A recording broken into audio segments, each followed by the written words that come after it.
So what they do is they're trying to link up the health system with and make sure that the kid doesn't leave without actually a real cure, which is addressing the social determinant of their health problem. And sometimes it takes 9 months or a year to fill those prescriptions. So it's not something you can do in one day. It takes a lot of effort to help a family find better housing or to get them with a job training program or whatever it is that they actually need. The interesting thing now is that a lot of the Health Leads volunteers, and there's about 700 of them, are pre-med. So, and I have interviewed a bunch of them, they all say to me, when I'm a doctor, I'm not going to forget to ask these questions. I'm never going to give a prescription to someone and not ask them, can you fill this prescription? Do you have food in the fridge? Are you in a heat or eat situation? So when you think about that, that's integrating society, sewing up society in a much more intelligent way so that we really can be effective and not just fake solving problems by having emergency rooms, but actually really solve them. So as you think about the things you're working on, think about how we can pull things together that are stupidly not wired together right now because of the way we've evolved. And the last thing I would say is just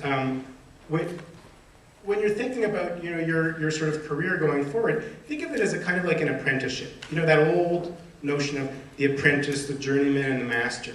There are people out there who are journeymen and masters who are ahead of you on your path. And the best thing that I found to do is to try to find those people and apprentice with them. Go seek them out, work for free, visit them at their homes, knock on their door, sit in their waiting room for 2 weeks until they eventually say, okay, I'm going to give you a job. Because that's the best way. Find out who are the 3 masters in whatever it is that you want to do. Reducing water waste in agriculture. It could be the narrowest thing. You can find the 3 people in the world who are the best at that and sit by their needs. And it's first of all, it's lots of fun. I've done this now with Muhammad Yunus, who started the Drumming Bank, and Bill Drayton, who really were my sort of teachers in terms of understanding these things. And I highly recommend it. It's a turn on to be able to find great teachers. There's nothing more exciting like that. And finally,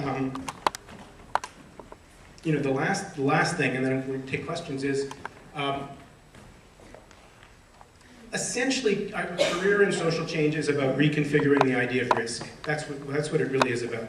Because if you think, what do we normally think of as risky in our society? We normally think, read the newspapers.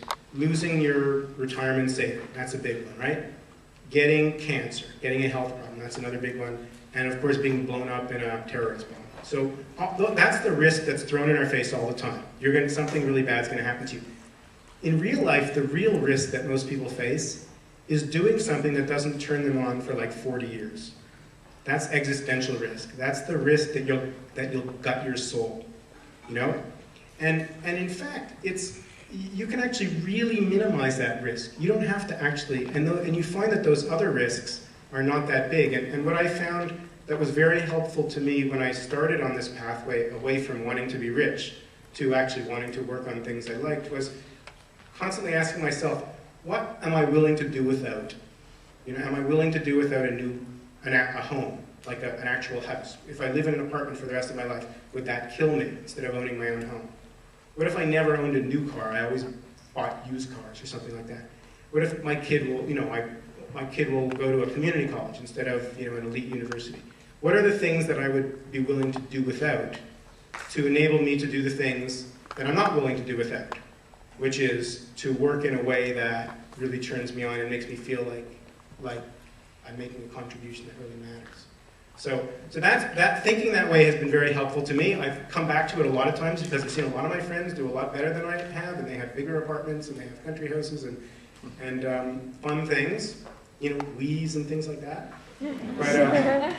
But it's been very helpful to come back to that as a reminder, So, and it's a risk that's not often talked about. Our parents certainly don't talk about it that much, at least mine didn't.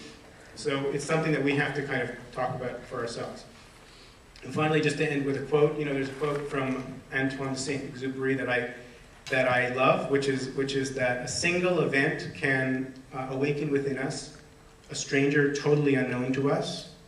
To live is to be slowly born. So, thank you very much for